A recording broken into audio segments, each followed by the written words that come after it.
Hello, my name is Louise. I'm 24 years old, and I'm here. I'm here because I don't have a future. And you might hate me for doing this, and you're entitled to hate me. But I wish you would direct all that anger and hatred at our government. They are betraying young people like me. I wouldn't have to be there if they did their lawful duty to their own citizens. I'm part of the Just Stop Oil Coalition, demanding an end to all new oil and gas licences in the UK. What we're asking for is what all the scientists are asking for, what the United Nations are asking for, the International Energy, the IPCC. How many more people have to say, we don't have a livable future if you continue licensing oil and gas for you to listen? Why does it take young people like me up on a fucking gantry on the M25 for you to listen?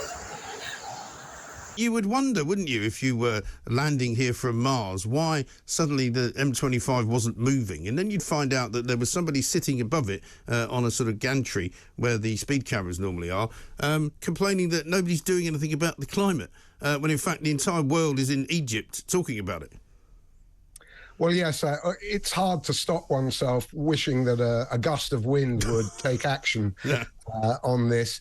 I think the really worrying thing, Mike, I hate Just Stop Oil, don't get me wrong, but I think to nab people before they do anything, it sounds good, but it reminds me far too much of Minority Report, a film by Steven Spielberg, where you collect the data and then you arrest people before they've done anything. Now, I think they should be arrested 1 second after they do anything, you know, and the police should be prepared for that.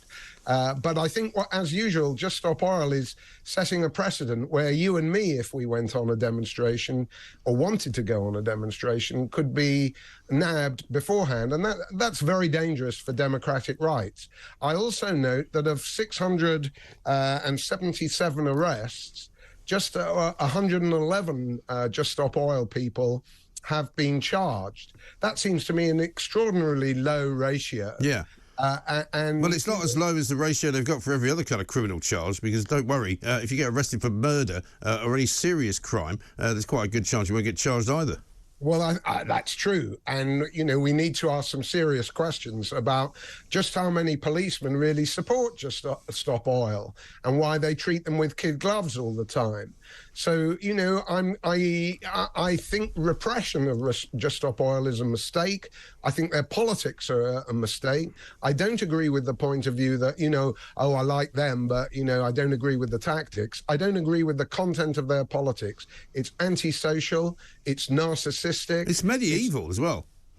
Yeah, it is evil. They're not. It's not evil. It's medieval, I said. Oh, medieval is both. I don't think it's actually evil. I think they're absolute plonkers, these characters. But I take your point about not arresting people before they've actually done anything. But in this case, they've been arrested because a plot was uncovered for what they were about to do. And I think, for example, if you had found out that there was an assassination plot to shoot somebody, you would arrest the people before they carried out that plot. You wouldn't wait for them to do it. So I don't think it's quite as much of a danger to freedom as long as they're doing it that way around.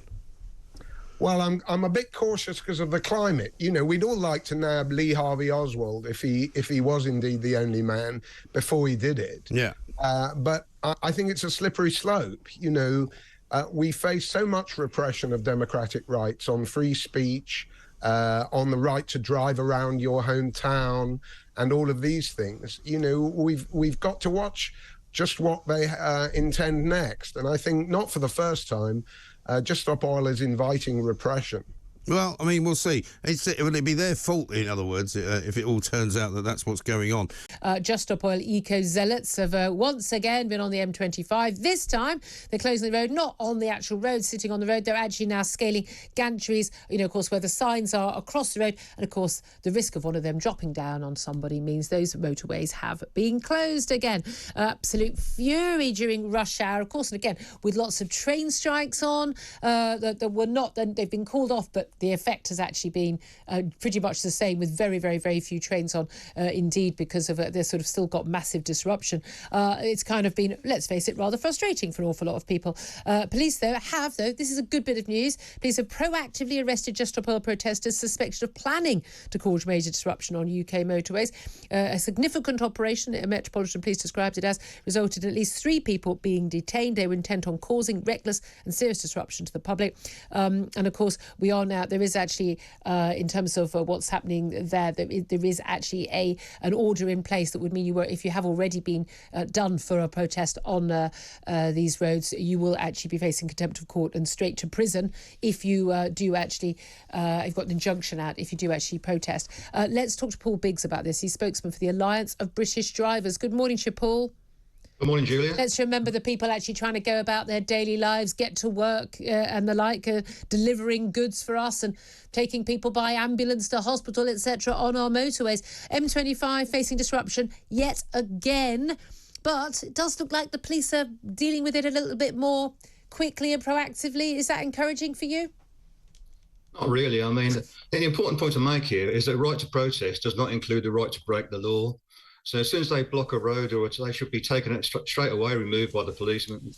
Now, I'm concerned that Mark Harper, the new Transport Secretary, was saying only really concerned about dangerous protests on infrastructure. They don't seem to be tackling the normal roadblocks that they put up. Yeah. And again, people think, oh, well, it's just one road. Actually, we're talking about tens of thousands of people can often be affected. People hear about those roadblocks. They take a different route. It makes people late for important meetings. You might have a job interview and you don't get the job because of it. But the amount of times we have seen footage of, ordinary men and women trying to go about their daily lives, pleading, begging these people to get out of the road so they can get to work or get to do whatever it is they need to do for their day.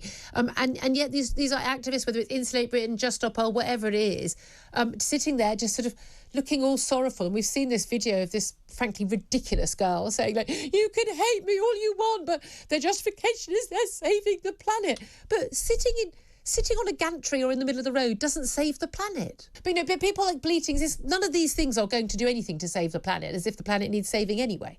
No, I said that these people are paid to protest and disrupt. They're actually being paid. Well, some people get money from these organisations to do that. Some do. They do, yeah.